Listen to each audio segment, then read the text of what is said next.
اب نبی کریم صلی اللہ علیہ وسلم کی یہ جو انگوٹھی مبارک تھی جو چاندی کی تھی جو جس سے آپ جو ہے وہ مہر لگاتے تھے، اس کے بارے میں حدیث ہے کہ سیدنا ابن عمر رضی اللہ تعالیٰ عنہ روایت فرماتے ہیں کہ نبی کریم صلی اللہ علیہ وسلم نے چاندی کی انگوٹھی بنوائی تو آپ کے ہاتھ میں رہی، پھر وہ سیدنا ابو بکر رضی اللہ تعالیٰ عنہ کے ہاتھ میں، پھر سیدنا عمر رضی اللہ تعالیٰ عنہ کے ہاتھ میں، پھر وہ سیدنا عثمان رضی اللہ تعالیٰ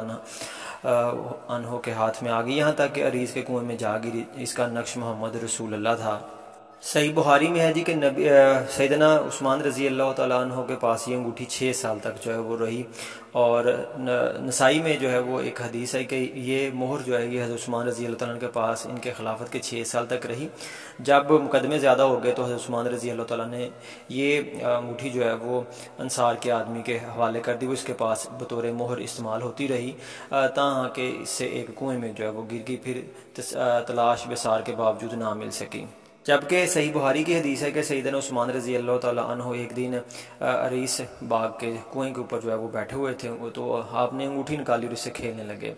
اور ایک روایت میں یہ بھی ہے جی کہ آپ اس کو ایک ہاتھ سے دوسرے ہاتھ میں بدلنے لگے تو وہ گر گئی۔ سیدنا عثمان رضی اللہ تعالیٰ عنہ 3 دن تک وہاں تلاش کرتے رہے، آپ نے کنویں کا پانی بھی نکالا لیکن وہ پھر بھی نہ مل سکی۔ حافظ ابن حجر عسقلانی رحمۃ اللہ علیہ فرماتے ہیں